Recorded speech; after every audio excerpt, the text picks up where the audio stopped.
함께 하나님의 말씀을 한 목소리로 공독하도록 하겠습니다. 그러자 그들이 듣고 마음이 찔려 베드로와 다른 사도들에게 형제들이여 우리가 무엇을 해야 합니까? 하고 물었습니다.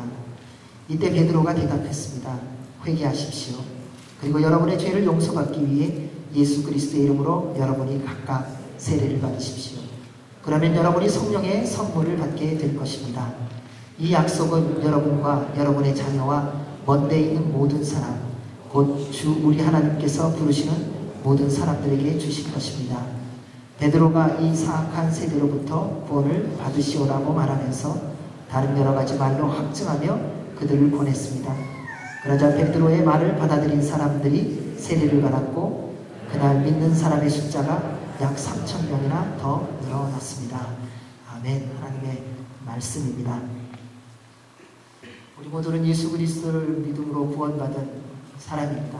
그래서 예수님과 함께 가는 삶이 우리에게 가장 큰 축복이고 기쁨입니다. 저 믿음의 사람들에게 소원이 있다면 그 가운데 가장 강력한 소원 가운데 하나가 무엇일까? 그것은 하나님의 말씀을, 하나님의 음성을 날마다 듣는 것입니다. 그저 10년 전, 20년 전 혹은 지난달에 수년 전에 들었던 하나님의 말씀이 아니라 오늘 또 주님의 음성을 듣기를 원합니다. 왜냐하면 그때 우리의 삶의 목표와 목적이 무엇인지 온전히 깨닫고 주께서 주시는 말씀대로 믿으며 순종하며 나아감으로 말미암아 하나님께서 약속하신 모든 하늘의 은혜와 복을 누리며 살아갈 수 있기 때문입니다.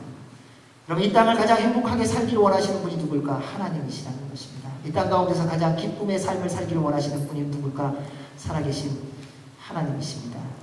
그런데 우리는 주님의 말씀 앞에 있으면서도 때때로 스스로 혼란과 착각에 들어갑니다. 하나님은 나에게 기쁨의 삶을 살기를 허락하시지 않는 것 같다. 하나님은 내가 좋아하는, 내가 기뻐하는 삶을 별로 좋아하시지 않는 것 같다라고 하는 오해를 갖고 있는데 결코 그렇지 않습니다.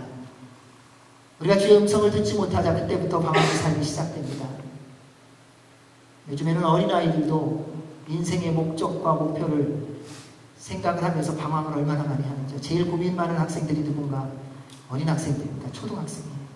나는 왜 이런 엄마를 만나갖고 내 인생이 이렇게 어려운가? 나는 왜 이런 아빠를 만나갖고 인생이 이렇게 힘들고 시련과 풍랑 속에서 살아가는가? 그 고민하는 사람은 우리 초등학생, 중고등학생이 많더라고요. 근데 그 아이들에게 만약에 하나님의 음성이 들린다면 어떻게 될까요?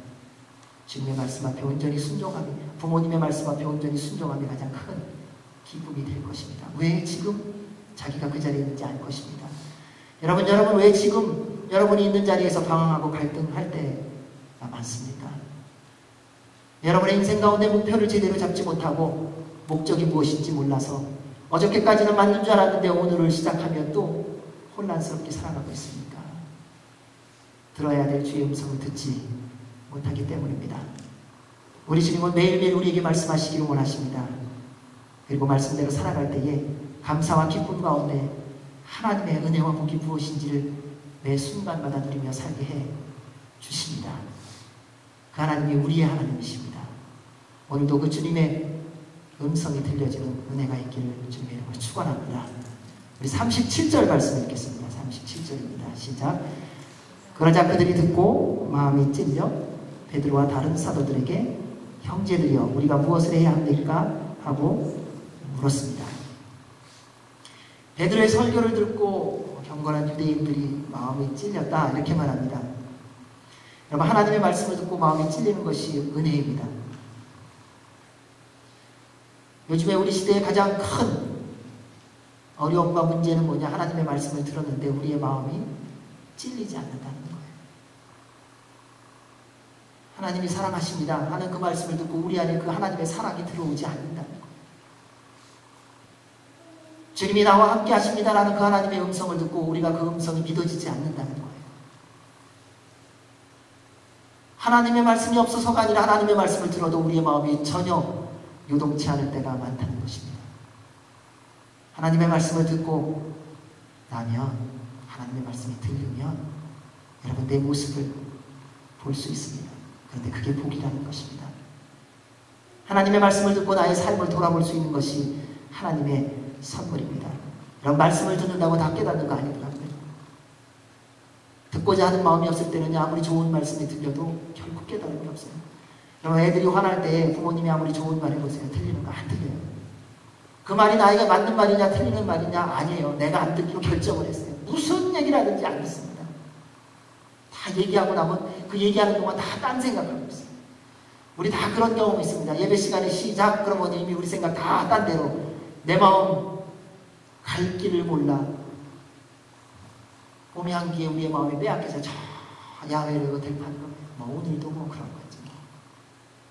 주의 말씀에 대해 전혀 관심이 없다는 것입니다. 여러분, 아무리 주옥과 같은 하나님의 말씀이 선포된다고 해도 마음이 다 찔리는 것은 아니라는 것입니다. 하나님의 말씀이 말씀으로 들려지고 그 말씀으로 인해 우리의 마음이 말씀으로 말미암아 찔려지는 것, 그것이 가장 큰 은혜요 복입니다. 왜냐하면 그를 통해 다시 주님께로 돌아오고 변화와 성숙의 삶을 살 수 있기 때문에요. 우리는 흔히 이런 말을 합니다. 하나님의 말씀이라면 들을 거라고, 하나님의 음성이라면 들을 거라고, 주님의 말씀이라면 내가 그걸 믿고 순종할 것이라고. 그러나 우리의 삶의 모습을 한번 보십시오. 오히려 전하는 사람이 누구냐에 따라 우리의 마음은 이미 듣을 건가 듣지 않을 것인가 이미 결정하고 있습니다. 때로는 무시하기도 하고 거부하기도 합니다. 구약의 선지자들을 보십시오. 하나님을 믿는다고 하는 이스라엘 백성들에게 예언의 말씀이 선포될 때 어떤 일이 벌어졌는가. 그들이 주의 말씀을 듣고 깨달았을 때도 있지만 그러나 더 많은 순간 그들은 주의 말씀, 예언의 말씀을 듣고 그 예언자를 핍박하기 시작했다는 것입니다. 어디까지 갔는가? 죽이기까지 했다는 사실입니다. 그것은 구약의 시대에 멈춰진 것이 아니라 오늘날도 동일하다는 사실이지요. 사람들은 하나님의 말씀 듣기를 원하지 않을 때가 대부분입니다. 사실은 어떤 마음일까? 내가 원하는 소리를 하나님의 말씀이라는 포장으로 포장되어서 듣기를 원해요. 하나님의 말씀이 말씀대로 선포되는 것이 아니라 내가 듣고 싶은 소리가 있어요. 내가 위로받고 싶은 영역이 있어요. 내가 만짐을 받고 싶은 영역이 있어요. 그 부분으로 어떤 말이든지, 그러나 하나님의 말씀이라는 포장으로 듣기를 원한다는 것입니다. 예수님의 공생애를 보십시오. 하나님의 아들이신 예수님께서 선포했을 때 다 들었나요? 하나님의 말씀을 전하고 가르쳤던 유대주의들, 사두개인들, 율법주의자들, 종교 지도자들이 살아계신 하나님의 아들이 이 땅에 내려오셔서 육신의 몸을 입고 내려오셔서 하나님의 말씀을 선포할 때에 하나님의 아들인 줄 구별하고, 와, 당신이 정말 하나님의 아들이시군요, 그렇게 깨달아서 영적 깨달음이 있어서 그분이 전하는 그 주옥과 같은 말씀을 꿀보다도 더 단 말씀으로 받아들였는가? 그렇지 않다는 것입니다. 우리는 철저히 예수님의 말씀에 대적하고 그 말씀을 거부하고 궁극적으로는 그들이 모의하여 주님을 십자가에 못 박아 죽였습니다. 사랑하는 여러분, 오늘도 우리의 모습 속에서 동일한 모습이 보입니다. 예수님의 말씀이, 하나님의 말씀이 선포된다고 다 듣는가? 아니더라고요. 오히려 거부하고 거절하는 사람이 많습니다. 그로 인해서 하나님의 교회가 점점 더 세상의 교회가 되어가는 것입니다. 사람의 마음만 기쁘게 하는 교회가 되어가는 것입니다. 여러분, 어떤 교회를 원하십니까? 하나님의 영광이 있고 하나님의 임재가 있고 거룩함이 있고 주님의 역사가 있는 교회입니까? 아니면 내가 가면은 기쁘고 즐겁고 내가 하고 싶은 대로 마음대로 할 수 있는 교회입니까? 나하고 마음 통해서 만나기만 하면 처음부터 끝까지 다 얘기할 수 있는 그러한 공동체입니까? 아니면 살아계신 하나님의 임재를 경험하는 공동체입니까? 하나님의 교회가 거룩하고 온전하게 세워지기 위해서는 하나님의 말씀이 말씀대로 선포되어져야 합니다. 그리고 선포되어지는 말씀을 말씀으로 듣고 깨닫는 은혜가 있어야 됩니다. 네, 이를 이루어주시는 분이 누군가? 성령 하나님이세요. 우리는 늘 남 탓하는 걸 참 좋아합니다. 내가 말씀 못 듣는 것은 전하는 사람이 제대로 못 전해서 그렇다고요. 전하는 사람은 무슨 마음이 있냐면요, 듣는 사람이 제대로 못 들으니까는 아무리 전해도 안 듣는다 이거예요. 이게 다 우리 모습이에요. 뭐 어딜 가든지 마찬가지 아닙니까? 내가 별로 마음에 안 들면 어떻게 해서든지 그 사람의 꼬투리를 잡게 돼 있어요. 그래서 내가 그러지 못한 이유를 기가 막히게 끌어다가 설명을 합니다. 얼마나 논리적인지 모릅니다. 얼마나 상식적으로 맞는 얘기인지 모릅니다. 틀리는 소리를 한다면 오히려 불쌍히 여길 텐데요. 맞는 소리를 하기 때문에 불쌍히 여김조차 받지 못한다는 사실입니다. 왜요? 알면서 죄를 짓고 있거든요. 그래서 전하는 사람도 성령님 충만해야 하고 듣는 사람도 성령님 충만해야 됩니다. 전하는 자가 성령님 충만하지 못하면 세상 소리만 할 겁니다.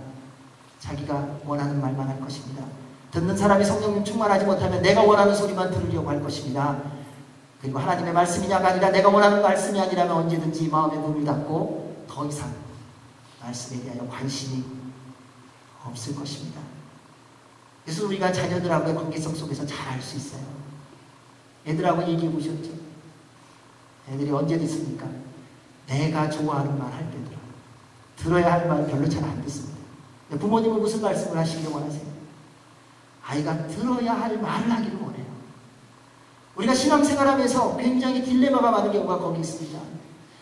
하나님, 나에게 필요한 말이 아니라 내가 원하는 말을 해주십시오. 하나님, 내가 듣고 고쳐야 될 말씀이 아니라 내가 원하는 것을 응답해 주십시오. 여러분, 주님 앞에 우리의 있는 모습 그대로 한번 정직하게 나아가 스스로의 모습을 주님 앞에서 한번 돌아보십시오. 우리가 정말 주의 말씀을 듣기를 원하는가? 아니면 내가 원하는 말을 하나님이 해주시기를 원하는가? 따라서 전하는 사람이나 듣는 사람이 늘 성령님 충만함을 덧입어 살아가도록 기도해야 됩니다. 사랑하는 여러분, 말씀을 전하는 저를 위해서 또 말씀을 전하는 모든 목회자들을 위해서 여러분 끊임없이 기도하셔야 됩니다. 왜요? 그들이 성령님 충만해야 말씀을 말씀대로 선포하거든요. 어떻게 보면 말씀을 전하는 자가 제대로 선포하지 않는 것을 함께하는 믿음의 동역자들이 기도 안 했기 때문일지도 모릅니다. 왜? 우리는 중보의 기도의 능력을 압니다. 누군가가 하나님의 말씀을 말씀대로 선포하기를 원한다면 그를 위하여 기도하셔야 됩니다. 마찬가지입니다. 앞에서 말씀을 전하는 자는 듣는 이를 위하여 늘 깨어서 기도해야 됩니다. 그래야 하나님께서 역사하셔서 듣는 이의 마음을 만져주시고 주의 말씀이 선포될 때 듣는 역사가 일어나게 될 것입니다. 그래서 우리는 늘 성령님 충만해야 합니다. 그때 성령님의 역사하심으로 하나님의 말씀대로 전하고 듣는 각 사람의 심령이 새로워지고 하나님의 거룩하고 온전한 교회가 세워지게 됩니다. 사랑하는 여러분, 그래서 성령님 충만하시기 바랍니다. 이 몸된 교회를 거룩하게 할 사람이 누군가? 바로 여러분이에요. 여러분, 우리 누워서 침 뱉는다는 얘기 있어요. 우리 교회는 왜 그래? 저 사람은 왜 그렇대? 다 내 형제자매예요. 내 식구란 말이죠. 근데 딴 데 가서 딴소리를 하는 게 무엇입니까? 다들 그래서 갈등하는 거 아닙니까? 여러분, 교회가 어려울 때에 왜 다른 사람의 이야기를 듣고 고민하셨습니까? 아, 저 사람은 누워서 침 뱉네. 다른 교회가 얘기 아니란 말이에요. 다른 가족 얘기가 아니란 말이죠. 우리 가족 얘기란 말이에요. 내 자식 얘기란 말이에요. 내 부모 얘기란 말이에요. 내 형제자매 얘기란 말이에요.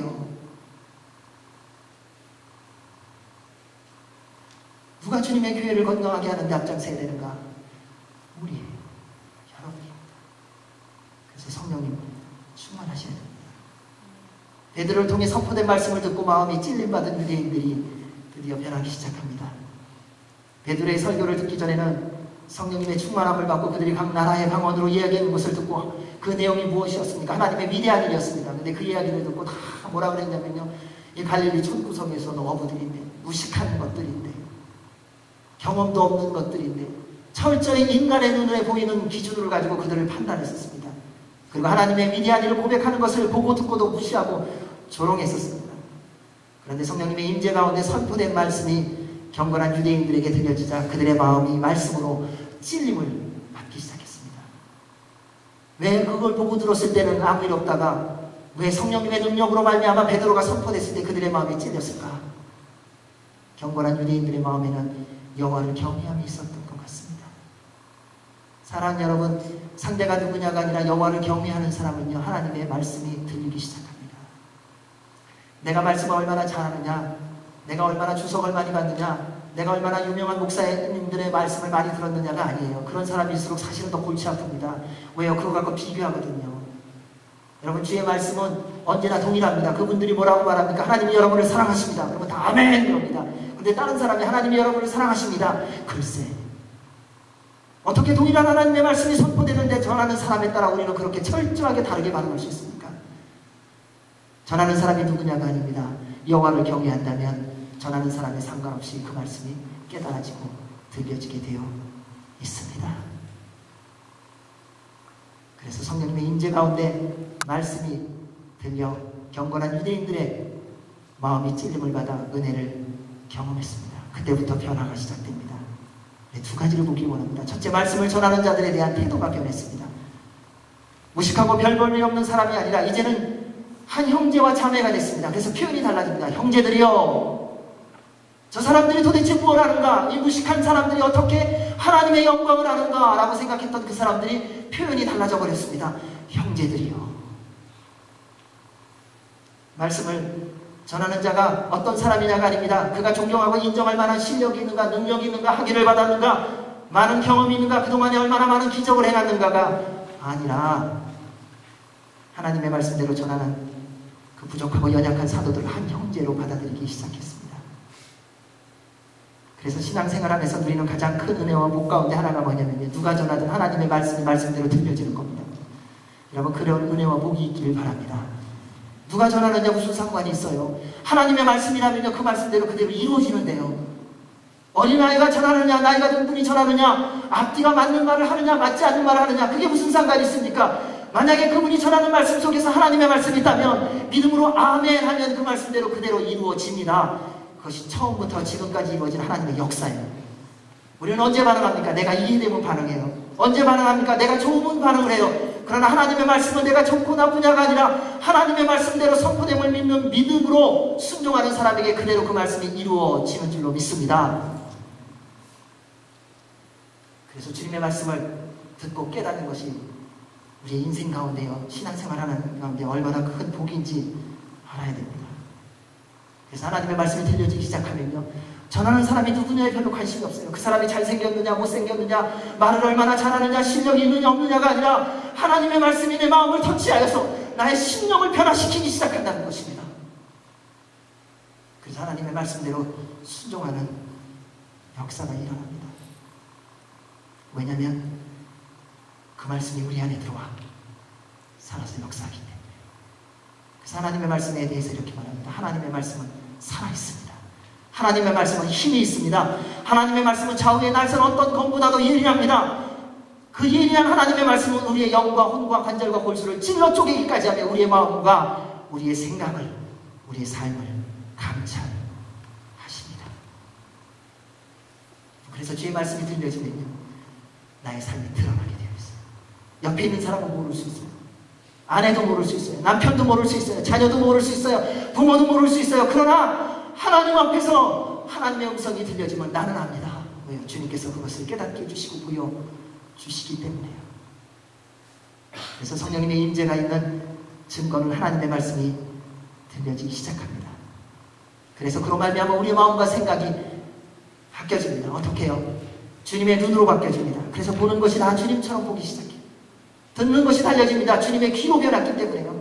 세상의 소리가 아니라 모든 소리가 들려질 때 예수 그리스도의 귀를 통하여 듣기 시작합니다. 몸이 달라집니다. 주님의 몸으로 바뀌어집니다. 섬기는 모든 것이 예수 그리스도의 몸으로 섬기기 시작합니다. 마음이 달라져요. 어떤 일을 대하든지 예수 그리스도의 심장을 품고 있기 때문에 어떤 것을 대하든 주님의 마음으로 대하기 때문이에요. 그래서 그때부터 변화가 시작됩니다. 주님의 마음이 있고요, 주님의 귀가 있고, 주님의 눈이 있고, 주의 몸이 있고, 주의 입이 있다면 어떤 일이 발생하겠습니까? 우리 안에 사랑함이 당연한 것이 아니겠습니까? 우리 안에 서로 더불어감이 기쁜 일이 아니겠습니까? 고난과 시련 가운데 있는 자를 위하여 기도하는 것이 가장 행복한 것이 아니겠습니까? 예수 그리스도의 말씀 앞에 믿음으로 순종할 수 있다는 것이 가장 큰 특권이라고, 그것이 가장 큰 은혜와 복인 것이 깨달아지지 않겠습니까? 세상에 어떤 유혹이 와도 주의 말씀과 바꾸지 않는 당연한 일이 벌어지지 않겠습니까? 이것이 하나님의 말씀이 들려지고 깨달아지는 우리에게 주어지는 은혜입니다. 그때 우리 안에 한 가족임을, 그래서 누구를 만나든지 형제여, 자매여 하는 고백이 있게 되는 것입니다. 둘째는 고치기 위해 변화하기 위한, 고치고 변화되기 위해서 질문을 합니다. 형제 형제들이여 말하고 그 다음에 말합니다. 우리가 무엇을 해야 합니까? 말씀을 듣고 깨달은 사람은요, 한 형제자매인 것을 고백할 뿐만 아니라 잘못을 고치고 변화하기 위해 어떻게 해야 될지 물어봅니다. 잘못을 고치고 새로워지라는 의지가 있다는 것입니다. 그래서 자신이 모르는 것에 대해서 정직하게 고백하고 그냥 물어봐요.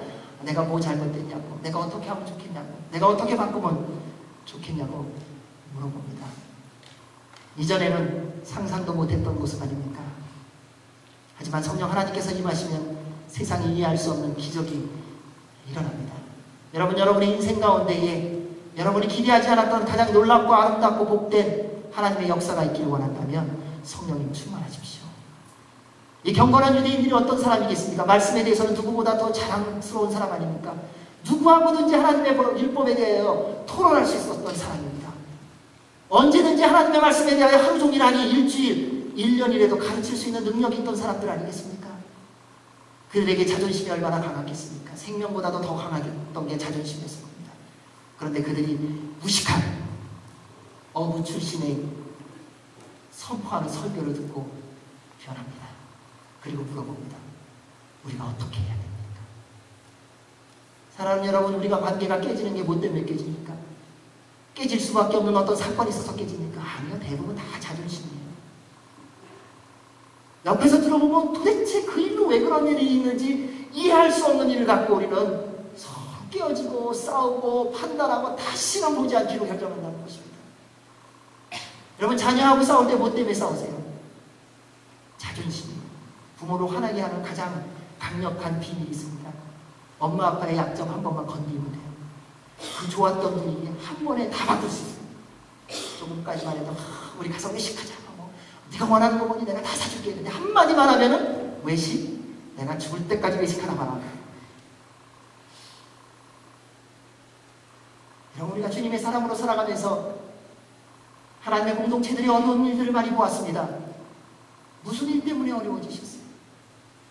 여러분, 직장을 다니면서 상사하고 관계 속에서 마음이 어려웠던 때 무슨 일 때문에 그렇게 어려웠었어요? 말도 안 되는 터무니없는 일, 내가 도저히 할 수 없는 일을 시켜갖고 도대체 논리와 상식적으로 맞지 않는 일을 나에게 시켰기 때문에 내가 화를 낼 수밖에 없어서 깨어지고 멀어졌나요? 하나님의 사랑과 하나님의 용서와 하나님의 더불어감으로 하나 된 하나님의 공동체가 어려워지고 깨어지는 이유가 하나님의 말씀대로 하지 않는 절대절명 주님의 말씀의 불순종함 때문에 우리의 마음이 상하여서 기도하다 견디다 못해 하나님이 결정하셔서 그 관계를 깨고 어려움 속에 빠지셨나요? 여러분, 부부관계성 속에서 내 상대방이 내가 감당할 수 없고 고멜과 같은 여인이기 때문에, 고멜과 같은 남편이기 때문에 용서하고 용서했는데도 또 정신 차리지 못하고 또 밖으로 나돌았기 때문에 할 수 없이 헤어지기로 결정한 것인가요? 우리가 삶을 살아가면서 서로가 불편해지고 어려워지는 일은 정말 간단합니다. 자존심. 여러분, 그냥 그거 한번 버릴 수 없습니다. 언제까지? 죽을 때까지만 버리세요. 그게 뭐 그렇게 대단합니까?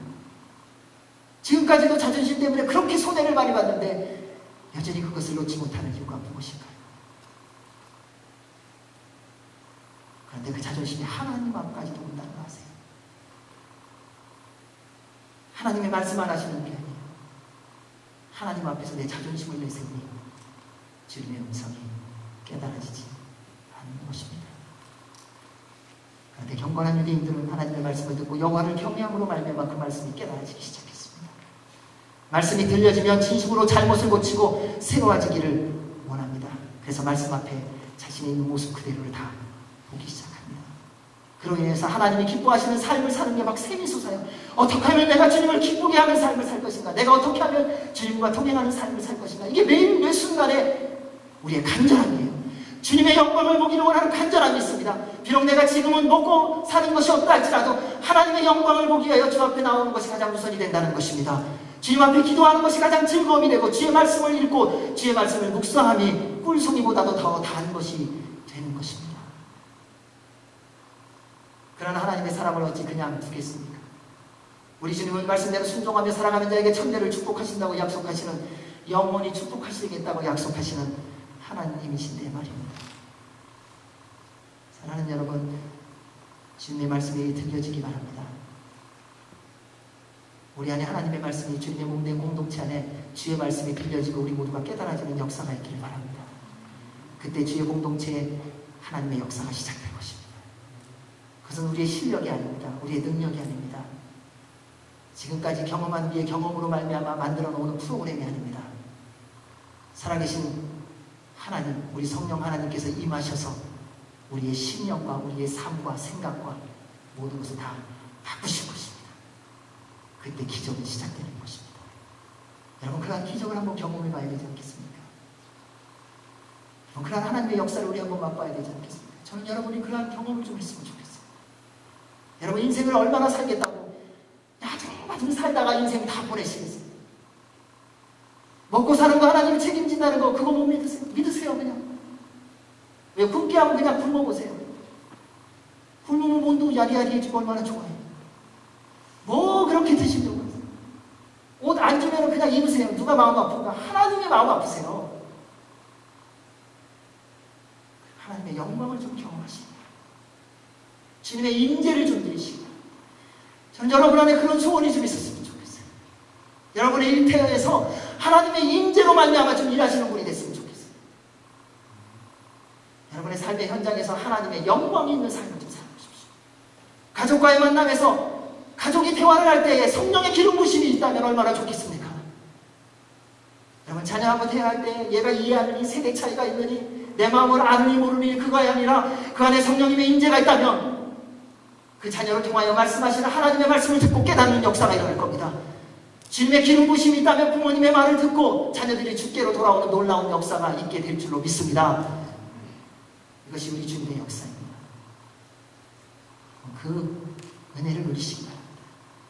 그때 우리 안에 우리 모든 삶의 터전의 변화와 성숙과 회복과 부흥이 일어날 줄로 믿습니다. 유대인들의 질문에 베드로가 대답합니다. 우리 38절 말씀 읽겠습니다. 시작. 이에 베드로가 대답했습니다. 회개하십시오. 그리고 여러분의 죄를 용서받기 위해 예수 그리스도의 이름으로 여러분이 각각 세례를 받으십시오. 그러면 여러분이 성령의 선물을 받게 될 것입니다. 성령님의 인도하심 속에서 말씀을 듣고 진심으로 변화되고 성숙한 그리스도인이 되기를 원한다면 세 가지를 기억하십시오. 첫째, 회개하십시오. 회개는 죄인이 하는 겁니다. 여러분, 정말 회개해 본 적 얼마나 되세요? 정말 회개. 그냥 반복적으로 하나님 오늘도 이렇게 살았습니다. 용서해 주십시오. 지난 일주일 동안 죄 졌습니다. 용서해 주십시오. 지난 한 달 동안 죄 졌습니다. 용서해 주십시오. 이런 거 말고요. 진짜 하나님의 존재 앞에서 진짜 내가 죄인인 줄 알고 내 영에 사무침이 있어서 하나님 이 죄를 고백하지 않고는 제가 오늘을 지나갈 수 없기에 지금 회개합니다. 여러분의 신념 가운데에 아이고 이거 내가 잘못했구나 이 정도 수준이 아니라 하나님 이 밤이 지나가기 전에 주님 앞에 이것을 온전히 회개하고 용서받지 않으면 하나님 이 밤을 잘 수 없습니다. 그렇게 회개한 적이 언제세요? 왜 우리의 참된 회복이 없는 줄 아십니까? 진정한 회개가 없기 때문에. 하나님 앞에 회개하는 자는 하나님의 회복의 역사를 일으켜 주세요. 사랑하는 여러분, 우리 교회의 진정한 회복은 우리가 주님 앞에 진정한 회개를 시작할 때 이루어지기 시작할 것입니다. 우리의 삶 가운데 여러분 삶만 아니에요. 제 삶도 마찬가지. 저도 회개해야 됩니다. 여러분도 회개하셔야 됩니다. 우리가 하나님 앞에 바르지 못한 우리의 모든 잘못된 태도, 생각, 주님 앞에 철저히 회개해야 됩니다. 말씀은 우리에게 말합니다. 너희는 없나니 하나도 없으며 하나님을 찾는 자도 없고 깨닫는 자도 없도다. 여러분, 우리가 하나님 찾는다고 말하죠. 정말 찾으십니까? 우리가 주님의 말씀을 깨닫는다고 하죠. 정말 깨달으십니까? 주님의 말씀 앞에 우리가 정말로 무릎을 꿇어보았습니까? 죄악 때문에 뒹굴어본 적이 언제 있으십니까? 하나님 앞에 이 죄를 가지고 살 수 없어서 주님 앞에 몸부리치며 눈물 흘리고 콧물을 흘렸던 적이 언제 있습니까? 여러분, 살 길이 막막해서 갈 길이 보이지 않아서는 눈물 흘리고 콧물을 흘려봤지만 하나님 앞에 제대로 말씀대로 살지 못해서 회개함으로 주 앞에 눈물 흘려보니 언제세요? 저를 비롯해서 우리가 그 회개를 회복해야 됩니다. 그럼 하나님 회복해 주세요. 우리 하나님 우리를 사랑하세요. 그래서 이 땅에 내려오신 것. 저는 여러분들이 다 잘 될 걸 믿어. 잘 되기를 원해서 기도합니다. 그러려면 우리가 회개해야 됩니다.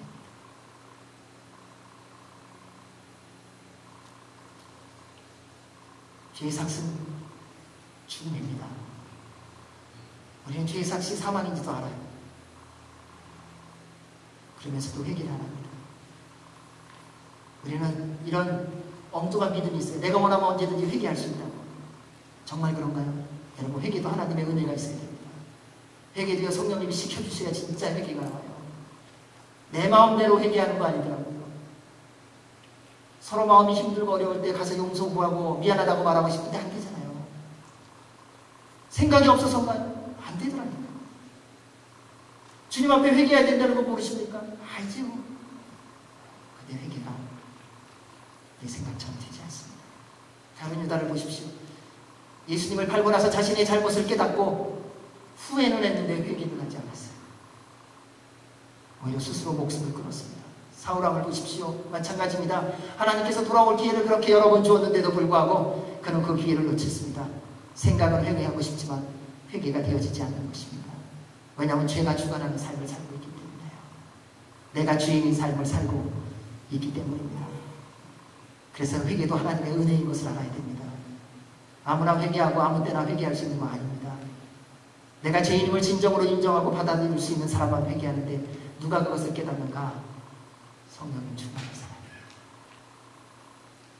여러분, 경건한 척하는 거 사람은 속일 수 있어요. 그러나 하나님은 속이지 못합니다. 의로운 척하는 거 사람들은 속일 수 있습니다. 그러나 하나님은 속이지 못합니다. 내 아내도 내 남편도 내 자녀도 내 부모도 다 속일 수 있어요. 그런데 유일하게 속이지 못하는 한 분이 계세요. 살아계시는 하나님이세요. 그래서 회개도 하나님의 은혜임을 깨닫고 주님 앞에 나와야 됩니다. 여러분, 그것이 예수 그리스도를 인격적으로 만나야 이루어집니다. 정말 예수님을 만나면 나를 보기 시작합니다. 우리 예수님은요, 내 인격의 내면의 거울과 같아요. 여러분, 여러분이 진짜 누군지 알기를 원한다면 주님을 만나십시오. 그럼 여러분이 누군지 보게 돼요. 지금 다른 사람이 말하는 거 다 각자예요. 누가 옆에서 아내도 남편도 다 마찬가지예요. 애들도 마찬가지고요. 부모님들도 마찬가지예요. 기분 좋을 때는요, 좋은 얘기하고요. 기분 나쁠 때는 다 나쁜 얘기해요. 정직한 얘기가 아니라고요. 가만히 돌아보십시오. 여러분, 여러분의 남편에게, 아내에게, 자녀에게 정말 정직하게 얘기하십니까? 간혹 그럴 때는 있지요. 대부분 상대에게 듣기 좋은 말, 내 기분에 따라서 거기에 맞춰서 하는 말뿐이에요. 그래서 내가 누군지 몰라요. 그리고 나한테 그 말해주는 사람도 나를 누군지 모르고. 여러분, 정말 자신을 알기 원한다면 예수 그리스도를 인격적으로 만나시기 바랍니다. 그러면 여러분, 우리가 누군지 알 수 있습니다. 그러면 우리 안에 있는 모습을 보고 십자가 앞에 나와 겸손히 무릎 꿇고 회개하게 되는 것입니다. 진심으로 회개하면 용서를 받습니다. 그래서 말씀이 이렇게 말합니다. 만일 우리가 우리의 죄를 자백하면 하나님은 신실하시고 의로우신 분이시므로 우리 죄를 용서하시고 모든 불의에서 우리를 깨끗하게 해 주십니다. 그러나 만일 우리가 죄를 짓지 않았다고 말한다면 우리는 하나님을 거짓말쟁이로 만드는 것이며 하나님의 말씀이 우리 안에 있지 않습니다. 회개는 지금 하는 겁니다. 지금을 놓치면 영원히 오지 않을 수 있습니다. 따라서 주님께서 깨닫게 해주시는 죄가 있다면 무엇이든지 십자가 앞에 나와 즉시로 회개하십시오. 사랑하는 여러분, 이번 한 주간을 사순절을 지내면서 주님께서 여러분의 마음에 누군가에게 용서를 구하고 함께 하기를 원하는 마음이 있다면 그냥 전화라도 한번 하세요. 그게 순종이에요. 그리고 또 거절당해도 괜찮아요. 하나님은 그 순종을 기뻐 받으시기 때문입니다. 회개는 삶의 방향을 완전히 바꾸는 것이 중요합니다. 내 중심, 세상의 중심이던 삶에서 하나님 중심, 예수 그리스도 중심으로 다 바꿔가는 것입니다. 그래서 더 이상 내가 주인이 아니라 하나님의 종으로서 그분의 말씀에 철저히 순종하며 살아감이 마땅한 것이 되는 것입니다. 어떻게 하다 보면 내가 주님의 말씀대로 순종할 수 있지, 그런 수준이 아니라 주님의 말씀대로 순종하니 당연한 것이 되는 겁니다. 그래서 주님을 더욱더 닮아가고 주님과 친밀해집니다. 둘째, 죄를 용서받기 위해서는 예수 그리스도의 이름으로 세례를 받아야 합니다. 세례는 회개의 외적인 표시입니다. 세례 요한이 대광야에서 외쳤습니다. 회개하라 천국이 가까웠느니라. 그 외침에 많은 이들이 듣고 회개하는 물세례를 받았습니다. 그가 물세례를 주면서 또 그 많은 백성들이 이렇게 말합니다. 나는 너희가 회개하도록 물로 세례를 준다. 그러나 내 뒤에 오신 분은 나보다 능력이 더 많으신 분이시다. 나는 그분의 신발을 들고 다닐 자격도 없다. 그분은 너희에게 성령과 물로 세례를 주실 것이다. 죄사함의 권세는 우리 주님께 있습니다. 그래서 예수님께서 중풍병자 친구들도 4명의 친구들이 이렇게 싣고 왔을 때 그런 얘기를 하셨어요. 내 죄사함을 받았느냐. 그런데 우리는 때때로 회개는 하는데 정작 죄를 용서해 주시는 예수님을 믿지 않는다는 것입니다. 이런 거를 말해서 소위 립 서비스라고 해요. 예배를 드릴 때에 우리 항상 회개하는 기도 하거든요. 근데 립 서비스예요. 바뀌지는 않아요. 정말 그분 앞에 회개는 안 해요. 그냥 늘 반복적으로 언제나 그분 앞에 나올 때마다 얘기하는 것뿐이에요. 하나님을 마무리할 때 우리는 말합니다. 하나님, 지난 1년 동안에 잘못한 모든 거 용서해 주십시오. 똑같아요. 그리고 그 다음에도 역시 동일한 삶을 살고 또 12월 31일 날 되면 땡 치기 전에 우리는 말합니다. 하나님, 올 한 해 동안 잘못한 거 용서해 주십시오.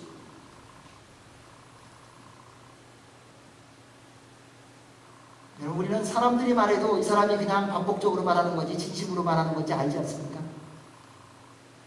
사람인 우리도요, 사람이 말하는 걸 보면요, 그 마음에 진심이 있는지 없는지 알잖아요. 그런데 어떻게 살아계신 하나님 앞에서 우리는 그렇게 당당하게 말할 수 있겠는가? 사람도 보고 아는데 우리의 심령을 보시는 하나님 앞에서 우리는 어떻게 담대하게 그렇게 할 수 있는 것일까? 이게 있다면 삶이 변해야 됩니다. 예수님은 잡히시던 밤에 제자들과 마지막 만찬을 하시면서 말씀하셨습니다. 이것은 죄사함을 위해 많은 사람을 위하여 흘리는 피고 내 언약의 피다. 예수님은 우리의 모든 죄와 허물을 용서하기 위하여 이 땅에 내려오셨고 십자가에 달려 죽으셨습니다. 따라서 죄의 용서를 받으려면 반드시 예수 그리스도 앞으로 나와야 됩니다. 사랑하는 여러분, 다들 세례를 받으셨을 거예요. 근데 그 세례 받으면 여러분의 인생 가운데 어떤 의미가 있으세요? 사도 바울은 이렇게 세례에 대해서 말합니다. 그리스도와 연합해 세례를 받은 우리는 모두 그리스도의 죽으심과 연합해 세례를 받은 줄을 알지 못합니까? 그러므로 우리는 그리스도의 죽으심과 연합해 세례를 받음으로써 그분과 함께 묻혔습니다. 이는 그리스도께서 아버지의 영광으로 인해 죽은 자들 가운데서 살리심을 받은 것처럼 우리도 또한 새 생명 가운데 살게 하려는 것입니다. 이전 것은 지나갔으니 보라, 새 것이 되었도다. 여러분, 만약 하나님 앞과 많은 믿음의 공동체 증인들 앞에서 세례를 받으셨다면 이 흔적이 여러분의 삶 가운데 매일매일 있으셔야 됩니다. 이제 더 이상 여러분은 세상에 속한 자가 아니라 하나님께 속한 자로 날마다 주님을 닮아가며 있어야 됩니다. 세상은 아무 말만 안 하고 있으면 중간 가요. 그런데 하나님은 아무 말 안 하는 우리의 심령을 보시는 분이세요. 그래서 저는 그런 하나님이 얼마나 좋은지 너무 좋아요. 왜요? 샅샅이 보여주시거든요. 그래서 주께로 돌아오게 하십니다. 왜냐하면 세 번째, 그러면 성령의 선물을 받을 것이기 때문입니다. 회개하고 예수 그리스도의 이름으로 세례를 받음으로 죄사함을 받아 하나님의 자녀가 되면 약속하신 성령님을 선물로 받게 됩니다. 세상의 어떤 선물과 비교할 수 없는 것입니다. 세상의 물질, 부귀, 명예, 권력, 어떤 것과 비교할 수 없는 선물입니다. 하늘과 땅의 모든 보화를 준다 해도 성령님과 바꿀 수 없습니다. 그분이 우리 안에 임하시면 우리의 모든 삶은 하나님의 영광이 되고 하나님의 기쁨이 되고 하나님의 자랑이 될 것이기 때문에 우리 인생 가운데 하나님의 인도하심 속에서 날마다 감사와 기쁨의 삶을 살 수 있기 때문에 고난과 시련이 있을 수도 있습니다. 그러나 우리 안에 샘솟는 예수 그리스도로 말미암은 기쁨은 그 누구도 막을 수 없습니다. 성령님 충만하다면. 그래서 우리는 성령님 충만함을 덧입어야 합니다. 그래서 성령님의 충만함을 회개하고 예수 그리스도를 구세주로 믿음으로 죄사함을 받아 하나님의 자녀된 자만이 누리는 하나님의 선물이죠. 성령님은 우리와 하여금 하나님의 말씀을 깨닫고 듣고 그 말씀대로만 순종하며 살 수 있는 힘과 능력을 주시는 분입니다. 여러분, 여러분의 힘과 능력으로 말씀대로 순종하려고 애쓰는 거 멈추지는 마나 그것이 다가 아닌 것을 깨달아 아셔야 됩니다. 그 위에 반드시 성령님의 능력이 덧입혀져야 됩니다. 성령님의 능력 빼고도 우리는 그렇게 살아가는 척 할 수 있어요. 그래서 머리가 아픈 거예요. 요즘에 왜 편두통이 많이 생기는가? 성령님의 능력 없이 내 실력으로 살기 때문에 그래요. 다 걸리잖아요. 이것도 걸리고 저것도 걸리고. 우리는 다른 사람을 판단하는 데는 얼마나 발빠르게 가는지요. 그러나 나를 판단하면은 결코 하지 않으려고 한다는 사실. 날마다 변화되고 성숙한 그리스도인의 삶을 살아가기 위해서는 늘 주 앞에 회개하는 삶을 살아야 합니다. 그리고 예수 그리스도의 보혈의 피로 죄 씻음을 받고 거룩하여져 성령님의 충만함을 받아야 됩니다. 그로 인해 매일매일 말씀이 들려지고 깨달을 뿐만 아니라 믿음으로 순종함을 통해 주님을 닮아가는 은혜와 복이 있을 것입니다. 여러분, 이 은혜가 있으시길 바랍니다. 39절 말씀 읽겠습니다. 시작.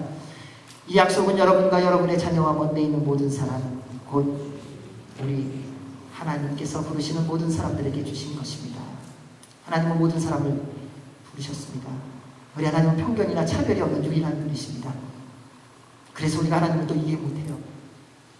하나님 편견 없으세요. 공평하세요. 이 하나님을 우리가 정말 이해 못하는 이유는 딱 한 가지입니다. 우리가 공평하지 않고 우리가 편견이 있기 때문에. 그러니까 다 내 수준만큼만 하나님을 알거든요. 말은 잘해요. 하나님 공평하신 분이세요. 그리고 우리는 딴 데 가서 싸울 때 보면 공평하신 하나님인데 당신 그럴 수 있냐? 우리는 이렇게 얘기하잖아요. 하나님은 사랑이시라고 우리는 알고 있어요. 그리고 딴 사람한테 말해요. 하나님이 사랑이시는데 당신 그렇게 대하면 되냐?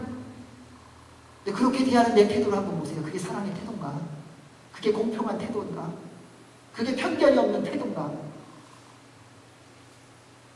그래서 우리는 하나님이 공평하시고 공의로우신 유일한 분이라는 것에 대한 제대로 된 해석이 없어요. 우리 안에. 그러니까 자꾸 오해가 생기고 편견이 생기는 거예요. 그래서 우리 싸울 때 그러잖아요. 하나님이시라고는 그러지 않을 것이다. 우리가 얼마나 알았어. 주님이시라면 그러지 않을 것이다. 우리 그런 말 참 많이 하거든요. 우리가 주님을 얼마나 합니까? 우리가 주님의 말씀대로 얼마나 내가 순종해 나가는가. 하나님은 가장 연약한, 가장 작은 이스라엘 민족을 택하셨습니다. 그리고 온 열방에 당신을 증거하게 하셨습니다. 그들이 어떤 사람입니까? 틈만 나면 도망갔던 사람이에요. 틈만 나면 우상으로, 세상으로 갔던 사람이에요. 그렇게 하나님의 기적과 이사와 능력을 경험하고도 출애굽의 역사를 경험하고도 광야의 삶 속에서 하나님의 은혜를 경험하고도 그들은 또 틈만 나면 세상으로 돌아가려고 했던 사람이에요. 그럼에도 또 하나님은 한 번도 포기하거나 외면하시지 않고 또 부르세요. 또 기다리세요. 또 돌아오라고 말씀하세요. 끊임없이 부르십니다. 이 부르심은 우리에게도 해당하는 것입니다. 그럼 우리가 얼마나 우리 식대로 살았습니까? 세상에 거친 풍랑 하나님이 주셨나요? 아니요. 내가 잘못해갖고 거친 풍랑 만난 것입니다. 좌절과 낭망을 하나님이 부어주셨느냐요? 아니요. 내 식대로 욕심부리다가 좌절과 낭망에 빠지지 않았습니까? 언제 하나님이 그렇게 살라고 그랬습니까? 내가 원하는 거 그런 줄 알고 내가 스스로 해석하여 적용하고 망해놓고 그 다음에 하나님 앞에 말합니다. 하나님 왜 그러십니까? 그러니까 하나님이 기다리세요. 돌아오기. 주님 앞에 온전히 돌아오기.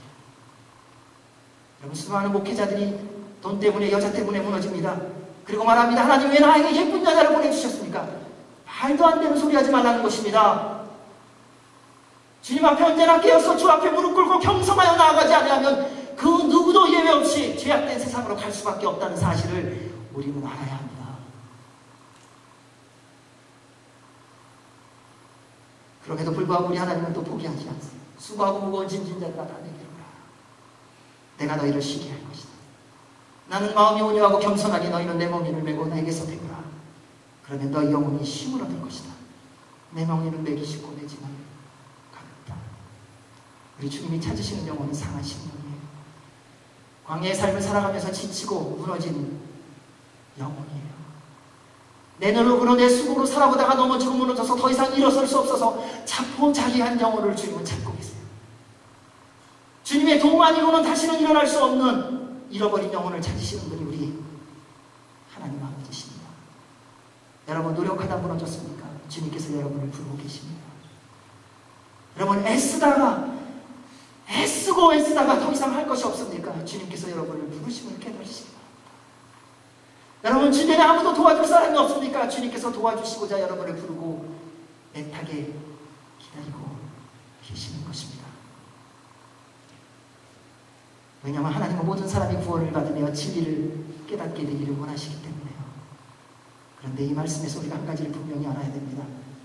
이 약속은 하나님께서 부르시는 모든 사람에게 주어졌습니다. 하지만 모든 사람이 이 약속을 무조건 누리는 것은 아닙니다. 그 말씀에 순종하는 자만이 누립니다. 그래서 예수님께서 결혼잔치를 비유로 들면서 이런 말씀하셨어요.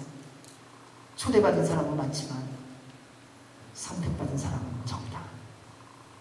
사랑하는 여러분, 예수님을 믿으며 구원받는 초대장을 우리 다 받았어요. 그러나 하나님 나라에 들어가는 것은 그분을 믿고 그분의 말씀대로 순종하는 사람이에요. 주님께서 마태복음에서 말씀하셨어요. 나더러 주여 주여 하는 자마다 하나님 나라에 들어갈 것이 아니요 아버지의 뜻대로 행하는 자라야 들어갈 것이다. 사랑하는 형제자매 여러분, 초청장을 받으셨습니까? 그 초대에 응하시기 바랍니다. 구원의 문은 모두에게 열렸지만 모두 들어갈 수 없습니다. 그 주님을 만나시기 바랍니다. 40절 말씀 읽겠습니다. 베드로가 이 사악한 세대로부터 구원을 받으시오라고 말하면서 다른 여러 가지 말로 확증하며 그들을 권했습니다. 성령이 충만하면요 지혜롭고 담대해집니다. 여러분 정말 지혜롭고 담대해지려면요 성령님 충만하시면 돼요. 그 모든 것의 근원이 하나님이시기 때문에요. 그래서 베드로가 이렇게 말합니다. 이 사악한 세대로부터 구원을 받으라. 경건한 유대인들한테 이런 말을 하니 얼마나 당황스럽겠습니까? 그런데 그 모든 말을 그대로 받아들입니다. 세상 사람들은요 늘 죄짓고 삽니다. 그리고 그거에 대해서 별로 갈등 안 해요. 세상 사람들에게 차이는 한 가지예요. 드러나는 죄냐 드러나지 않는 죄냐, 들킨 죄냐 들키지 않은 죄만 있을 뿐이에요. 하지만 그리스도인인 우리는 작은 죄라 할지라도 철저하게 주님 앞에 회개하며 용서함을 받아 살아가야 합니다. 오늘날 세상이 주는 강력한 유혹이 있습니다. 스스로 알아서 다 하라고 말합니다. 자기가 기뻐하는 것만을 하라고 합니다. 스스로 생각할 때 행복하다고 여겨지는 것만을 따라가라고 말합니다. 점점 더 이기적이고 개인주의적이 되어가고 있죠. 그리고 그러한 세상 풍조에 대해서 마땅하게 여기게 합니다. 그 결과가 무엇입니까? 외롭고 고독함이에요. 여러분, 여러분의 마음을 정말 열고 누구하고 대화하세요. 우리 그런 기도 많이 하잖아요. 하나님, 내 마음을 놓고 진심으로 기도하는 기도의 동역자를 보내주십시오. 주님, 무슨 얘기를 하든지 믿을 수 있는 하나님의 동역자를 보내주십시오.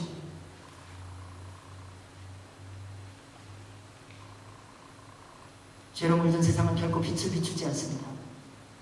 빛이라는 가면을 쓴 어둠을 줄 뿐입니다. 한 번도 세상은 생명의 길을 우리에게 보여준 적이 없습니다. 길이라는 이름으로 사망을 우리에게 제시해 줬을 뿐입니다. 한 번도 세상은 진리를 우리에게 알려준 적이 없습니다. 혼란과 혼돈과 이심과 세상의 복잡함을 우리에게 진리처럼 속이고 있을 뿐입니다. 따라서 사악한 세대로부터 구원을 받으려면 여러분 도움을 받아야 됩니다. 그 도움을 주실 분이 우리 구주 예수 그리스도이십니다.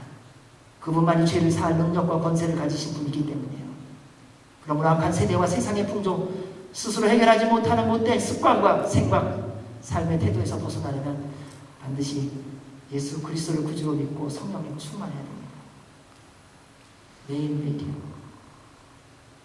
우리 신앙생활 몇 년 하고 나면요, 몇 년 차 이렇게 되면요, 왕년에 기도 안 해본 사람 없어요. 다 한때 기도 열심히 해봤어요.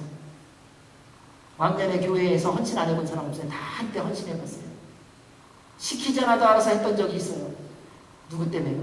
주님 때문에. 아무도 도와주지 않아도 주 앞에 나와 무릎 꿇고 주께서 기뻐하시는 것을 찾아서 감사와 내 시간 드리고 내 물질 드리고 내 몸을 드렸음에도 불구하고 감사하고 기뻐하면서 드렸던 왕년의 때가 있어요. 요즘은 어떠세요?